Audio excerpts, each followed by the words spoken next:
Hey guys, back again today with another video.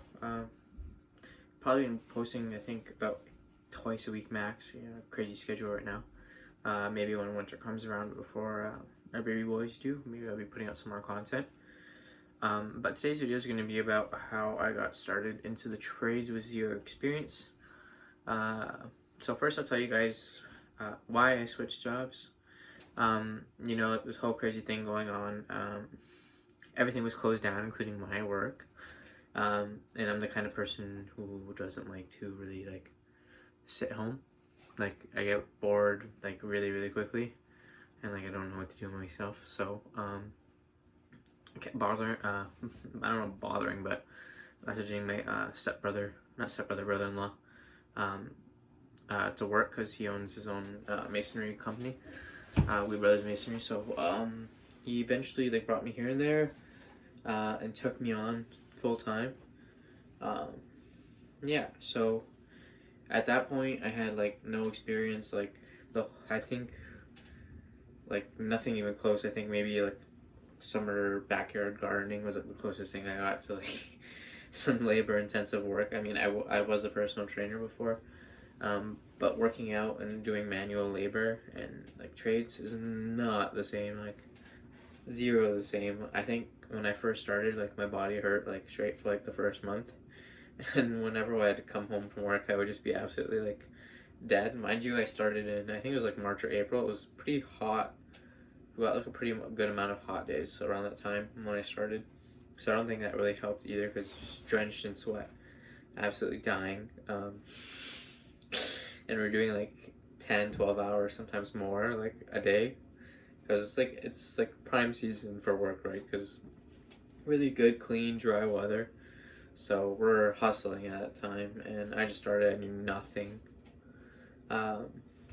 So yeah, I was killing myself.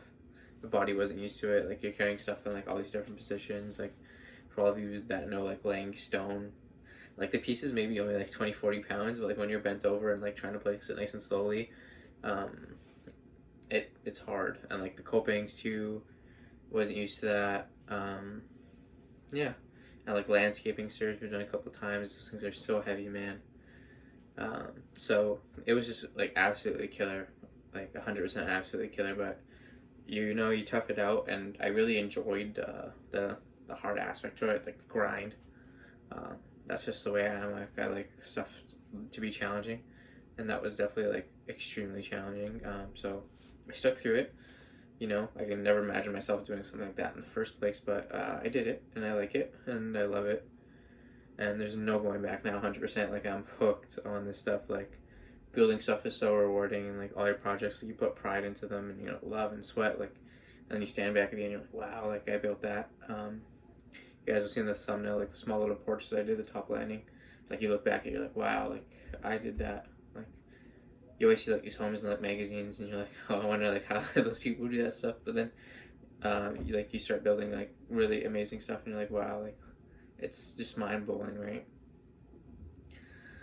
So definitely no going back on that aspect. I think maybe some tips when apprenticing, myself, definitely watching YouTube videos, finding good tradesmen who post videos and watching it, because people learn differently, right? Some people learn by doing, some people learn by watching.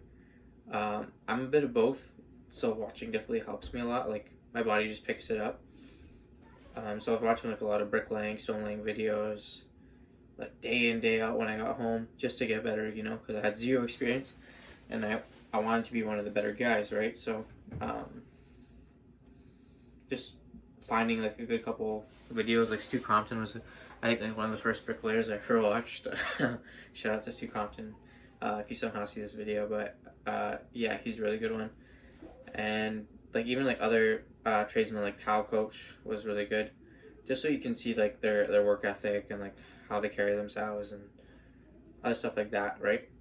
So definitely watching videos helped me a lot, and I think that really boosts my performance and my ability when it comes to laying bricks and laying stone, and cutting stones is really hard, especially when you don't have I've seen some people using the regular table saws to cut stone and cut whatever tiles, whatever brick.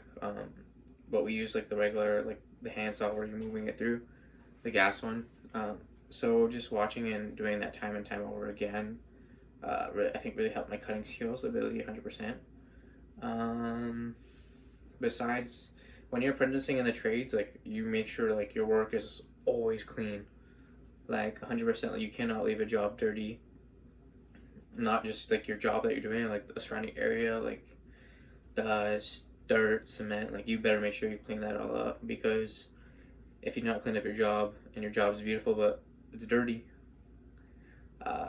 it's pointless. Like absolutely pointless. Like customers won't be happy, everyone won't be happy, your boss won't be happy. So always keep your stuff clean. Clean as you're when you're practicing. Clean as you're going along. That's definitely a big one. No one wants to stay around cleaning after they're done working. So if you have some free time, make sure you're cleaning the tools, putting stuff away, whatever you don't need. It's a big one, right? You know, you clean as you go along, so it's not a huge cleanup afterwards for everybody. Like everybody always does this, right? They clean up as they go, so it's always good to do that, especially if you're just starting. That's a big one. Another one is keep your tools organized. Like know where you have stuff, because if you don't know where you have stuff and you need it in that moment, and you spend like 5, 10, 15 minutes looking for whatever you need, it's just an absolute waste of time. Like keep your stuff organized to save yourself like an hour, like honestly, because that way when someone asks where you need it, you know where it is. You don't have to second guess yourself, right, at all. So that's a really big one. And so yeah, that's pretty much how I how I started to trade and got, I would say, pretty decent in 8 months, 9 months almost. And you know, we'll see a year from now, 2 years from now, 3 years from now how good I get. But it's all about time, patience, and you have to really love what you do and put pride in what you do. Study what you do, because there is like guidelines and stuff, but just like I said, watching videos or watching whoever you're apprenticing under. Hopefully you have someone good, and really watching them to make sure you're soaking in everything that you're doing. And sometimes they'll show you tips and whatever, you know, you make sure like you're on the ball when it comes to that stuff. Yeah, so those are my tips and how I got started into everything and how I died for like the first month of work. And here I am now, you know, doing a lot better. Definitely know like a million times more than I did when I first started. And yeah, I'm grateful for everything that happened up until this point, and hope you guys are all doing well. Have a great night. Peace.